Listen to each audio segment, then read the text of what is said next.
जैसे ही एक आदमी अंदर जाता है और कोठे का दरवाजा खुलता है, तो जैसे ही दरवाजा खुलता है उसमें से कम 20-25 महिलाएं होती हैं जो बहुत ही शॉर्ट कपड़े पहन रखे होते हैं, मतलब जिनको देखकर कोई भी उत्तेजित हो सकता है। तो ऐसे कपड़ों में जब वो व्यक्ति उन महिलाओं को देखता है और उसमें से एक महिला पर नजर जाती है जो काफी सहमी हुई है, एक डरी सी हुई है, जिसके चेहरे पर एक उदासी सी है। और जैसे ही उस आदमी की उस पर नजर पड़ती है, उस महिला पर, वो औरत अपने आप को शर्म से नजरें झुका लेती है और उसकी आंखें भी गीली हो जाती हैं, आंख से आंसू बहने लगते हैं उस औरत के। समझ में नहीं आ रहा था कि क्या, जैसे ही वो व्यक्ति देखता है, वो जो गया था आदमी, वो पहचान लेता है कि वो उसकी वाइफ है और उसको ऐसे उसने कभी नहीं देखा था इन वस्त्रों में, जिन वस्त्रों में वो उस कोठे पर वो दिखी। जो जब उसने देखा कि ये मेरी पत्नी है, पहचान लिया, वो उसी जो कोठे वाली होती है बोली कि हमें इसके साथ में ही हमें समय व्यतीत करना है, क्योंकि उनमें से किसी भी लड़की को एक को चुनना था उसको और उसके साथ में समय व्यतीत करना था।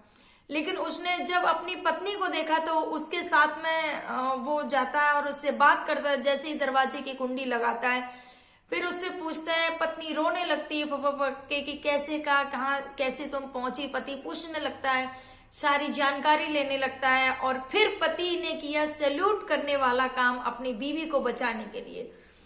अक्सर फ्रेंड्स क्या होता है कि पुरुष कितनी भी बड़ी गलती कर देते हैं ना, तो भी उनको लोग क्षमा कर देते हैं, लेकिन स्त्री की अगर छोटी भी गलती हो जाए ना, तो उसको बहुत बड़ा बना देते हैं और उसको माफ नहीं करते हैं। ये हमारे समाज की ऐसी सोच है। स्त्रियों की गलतियों को बहुत बड़ा चढ़ा देंगे और उसको माफ ही नहीं करते। लेकिन ये जो सज्जन व्यक्ति हैं, जो एक महिला के पति होते हैं, उनको सच में सैल्यूट है, जिन्होंने अपनी पत्नी को बचाने के लिए क्या कुछ नहीं किया। चलिए, नमस्कार फ्रेंड्स, मैं सरिता राठौर, प्रणाम आप सभी को। कैसे हैं आप सभी? आशा करते हैं आप सब बहुत अच्छे होंगे। फ्रेंड्स, आज का जो सच्ची घटना मैं बताने जा रही हूँ आपको, ये बेंगलोर कर्नाटक की घटना है। बेंगलोर में एक साहिल नाम के व्यक्ति होते हैं। साहिल की शादी होती है, 2-3 महीने हुए होते हैं शादी की। मल्टीनेशनल कंपनी में काम कर रहे होते हैं। इनकी शादी एक तान्या नाम की लड़की से होती है। जो तान्या से शादी होती है और 2-3 महीने हुए होते हैं इनके शादी की, नई शादी होती है, लेकिन मल्टीनेशनल कंपनी से इनको ऑफर आता है और वहाँ असाइनमेंट के लिए इनको जाना होता है। जब वहां जाना होता है ऑफिस में काम के लिए, तो फिर मना भी नहीं कर सकते हैं क्योंकि जॉब का सवाल है। तो ये चले जाते हैं मुंबई। जब मुंबई चले जाते हैं वहां पर और कुछ हफ्ते रहते हैं, 5-6 हफ्ते ही बीते होंगे, अपनी पत्नी को कॉल करते हैं। पत्नी से बोलते हैं फोन करके, कैसी हो तान्या, तुम आओगी मुंबई, आना चाहोगी घूमने के लिए? तो पत्नी बोली, बहुत खुश हो गई कि अरे वाह, मुंबई तो मेरा सपना रहा है कि बस मैंने फिल्म इंडस्ट्री को बस देखा है, टीवी पर देखा है, कभी मुंबई जाने का तो कभी सोचा ही नहीं हमने। मेरा सपना है, अगर मुझे मौका मिला तो बिल्कुल जरूर आऊंगी। मैं बहुत खुश हो गई। तो उसके पति ने बोला, ऐसा है तुम तैयारी कर लो आने की और मैं तुम्हारा टिकट करा देता हूँ। 7 अक्टूबर को उनके पति ने टिकट करा दिया, साहिल ने। जब टिकट करा देते हैं, पूरी तैयारी हो जाती है, ये बैंगलोर स्टेशन पर पहुंच जाती हैं और अकेले जाना होता है इनको। तो बैंगलोर स्टेशन पहुंच जाती हैं। स्टेशन का अपना ट्रेन का वेट कर रही थी, इनकी ट्रेन आती है, निर्धारित समय पर ट्रेन आती है और ट्रेन में जो सीट नंबर होता है उस पर बैठ जाती है। इनका रिजर्वेशन होता है। जब उसमें बैठ जाती है सीट पर और अपने ससुराल वालों को फोन करती है, मम्मी पापा को, मम्मी पापा मैं आराम से बैठ गई हूँ और हमारी ट्रेन चल दी है, आप चिंता मत करना। फिर उसके बाद में ये अपने पति को कॉल करती, क्योंकि बहुत खुश थी, पहली बार मुंबई जा रही थी। हर किसी का एक सपना होता है कि हम भी मुंबई जाएं, ये जो नगरी है मुंबई हम भी देखें, फिल्म स्टारों की नगरी है मुंबई भाई। तो तान्या अपने जो पति होते हैं साहिल, उनसे बात करती है कि चिंता मत करना, मैं बैठ गई हूँ आराम से और कोई दिक्कत वाली बात नहीं है। तो उनके पति ने बोला, मैं चिंता नहीं, तुम चिंता मत करना, क्योंकि तुम सफर पहली बार इतनी दूर का सफर तय कर रही हो, अकेले, वो भी। तो रास्ते में कभी कोई भी आपसे ज्यादा किसी से बातचीत मत करना, किसी का कोई भी सामान दे खाने के लिए वो खाना पीना मत करना, और बस ध्यान रखना अपना। पति ने इतना बोला, ठीक है। पत्नी ने बात करके फोन कट कर दिया। फोन कट कर दिया। उसके बाद में पत्नी जैसे ही सफर आगे बढ़ रहा था, वो बहुत उत्साह में थी, बहुत खुशी थी। बार बार कॉल करती और बार बार खिड़की से झांकती और देखती कितना सुंदर नजारा दिख रहा है। ऐसे करके उसी डिब्बे में उसकी सीट के नीचे 2 लोग और बैठे हुए थे, बराबर पे सामने सीट पे 2 लोग बैठे हुए थे। तो दोनों आपस में बात नहीं करे, अनजान दोनों लोग थे, ठीक है। तो उसने देखा अनजान लोग हैं, क्योंकि वो भी किसी से बात नहीं कर रही थी। तो दोनों जो अनजान थे आपस में उन्होंने धीरे धीरे बात करना शुरू किया। जब धीरे धीरे उन्होंने बातचीत शुरू की, क्योंकि काफी लंबा सफर था, तो फिर एक व्यक्ति ने बोला कि बहन जी आप पहली बार जा रही हो क्या? तो बोले कि हाँ, मैं ट्रेन में बहुत सफर किया है, ट्रेन में तो मैं पहली बार नहीं जा रही हूँ, लेकिन मुंबई में अकेली पहली बार जा रही हूँ। इतनी दूर का सफर मैं पहली बार अकेले तय कर रही हूँ। तो ऐसे करके उनसे बातचीत हुई। तो आपस में उन लोगों ने कुछ खाने के लिए भी बोला, लेकिन मना कर दिया था, नहीं हम नहीं खाएंगे। ऐसे करके समय व्यतीत होता रहा। वो लोग बात करने लगे, वो आपस में बात कर रहे थे। फिर तान्या से भी धीरे धीरे, क्योंकि अक्सर सफर में होता है कि जब हम यात्रा कर रहे होते हैं तो और जो यात्री होते हैं जो आपस में बातचीत करने लगते हैं, क्योंकि काफी लंबा समय सफर होता है, तो कुछ अपनी बात करते हैं, धीरे धीरे एक दोस्ती जैसी हो जाती है। तो वो लोग आपस में बात कर, तान्या भी साथ में बात करने लगी। तो उन लोगों ने खाने के लिए मना कर दिया था, नहीं हम नहीं लेंगे। उसके बाद में जब तान्या ने अपना जो खाने वाला सामान खोला, तो तान्या की नजर खाने और लोगों की जो 2 बैठे थे उनकी नजर तान्या के जो खाने का आइटम था उस पर पड़ी। तो अब तान्या को लगा कि इन लोगों ने पूछा और मेरा भी फर्ज बनता है कि मैं भी इनको पूछूं कि हाँ आप भी लेंगे। तो तान्या ने अपना जो खाना लेंगे भैया आप भी खाएंगे? तो उन्होंने बोला हाँ। उसमें से दोनों ने उठा लिया खाने के लिए और दोनों लोग खाने लगे। मतलब एक अच्छे यात्री, एक अच्छे फ्रेंड्स जैसे, मतलब बातचीत करके जैसे समय व्यतीत हो जाता है, वैसे अक्सर अकेले जब हम यात्रा करते हैं तो होता है ऐसी चीजें। लेकिन फिर क्या हुआ, उसके बाद में उन दोनों ने खा लिया। फिर अब बात करते रहे कैसे क्या, वो सारी चीजें। उसने बताया कि हाँ मैं मुंबई जा रही हूँ और वो सारी चीजें।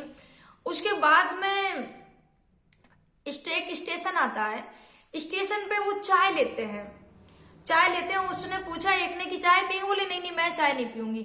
लेकिन दूसरा वाला जो बंदा होता है 2 चाय की जगह 3 चाय लेकर आता है। बोले नहीं हम तो 3 चाय लेके आ गए, आपको चाय तो पीनी पड़ेगी। जब उसने चाय पीनी, 3 चाय लेके आ गए, तो तान्या को भी इतने देर तक बात करते करते एक विश्वास जैसा हो गया था कि हाँ कहीं ना कहीं सही लोग हैं, ये लोग गलत नहीं है। तो उसने चाय पी ली।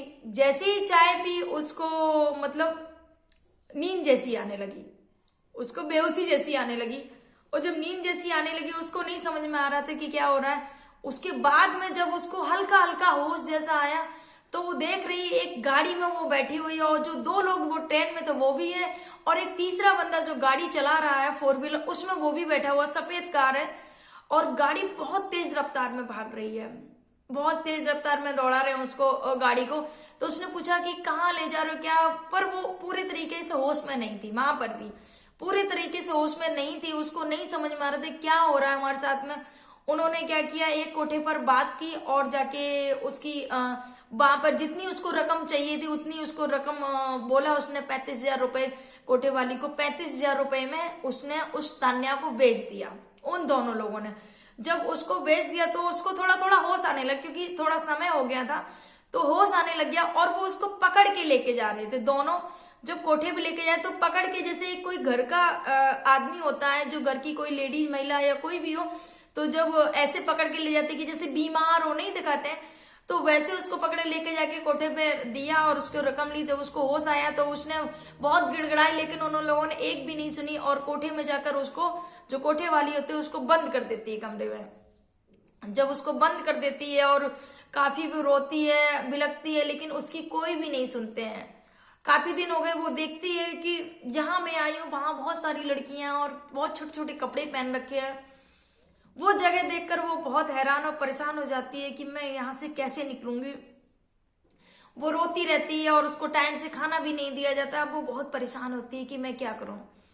धीरे धीरे जो कोठे वाली जो मालकिन होती है वो बोलती है बहुत दिन हो गए अब इसको, 16 दिन हो गए आज, अब तुम्हारा और ड्रामा नहीं चलेगा। यहाँ पर तुम जो बाकी लड़कियां कर रही हैं वो सब तुम्हें भी यहाँ पर करना पड़ेगा। अब बहुत दिनों, अब तुम्हारा ड्रामा नहीं चले, क्योंकि उसको बहुत मारते थे ये लोग, जो बाकी लड़कियां थे उससे पिटवाते थे, उसको खाना नहीं देते थे कि तुमको यही सब करना पड़ेगा जो बाकी और लेडीजें कर रही हैं। उसके लिए उसको मजबूर किया गया और एक दिन 16वें दिन उसको तैयार किया गया, उन्हीं कपड़ों में तैयार करके उसको बिठाया गया वहां पर, जैसे और लड़कियां लेडीजें बैठती थी।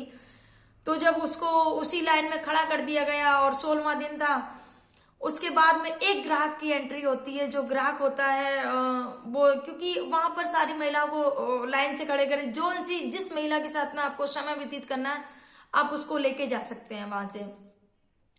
तो जब वो पहला ग्राहक आया तो उसने देखा, सारे लड़कों को छोड़कर उसकी नजर तान्या पर पड़ी। काफी बेहद खूबसूरत थी और नई शादी हुई थी, बहुत सुंदर थी लड़की, पढ़ी लिखी थी। उस पर नजर पड़ती है तो वो सीधा उसको ही बोलता है कि नहीं, मुझे इसके साथ में ही समय व्यतीत करना है। जब वो उसको अंदर रूम में ले जाता है, जैसे ही कुंडी बंद करता है तो लड़की फपक फपक के तान्या रोने लगती है और बोलती है, पैरों पर पड़ जाती है, भैया मैं ऐसी लड़की नहीं हूँ, प्लीज मेरे साथ ऐसा कुछ भी मत करना आप, और मेरी हेल्प कर दो, मेरी मदद कर दो। मेरे पति को बस एक फोन करके उनको बता दो कि मैं यहाँ पर हूँ, मुझे भी नहीं पता ये कौन सा एरिया है कहाँ नहीं है, मुझे नहीं पता, मेरी मदद कर दो। और वो खूब रोने लगती, रोती भी इस हिसाब से है कि बाहर आवाज ना जाए, बाहर लोगों को पता ना चल जाए, नहीं तो उसकी आफत आ जाएगी। जब वो लड़की रोती है और उसके आंसू टपक रहे तो उसका भी दिल पसीज जाता है, जो ग्राहक आया हुआ होता है, लेकिन जो कोठे पे जाता है शरीर तो नहीं होता है वो भी। लेकिन उसने हेल्प की, उसने नंबर मिलवा, पति का नंबर दिया, उसने फोन किया और उसने बताया कि ऐसे ऐसे करके। जैसे ही फोन मिला उसने बोला, मैं तान्या बोल रही हूँ।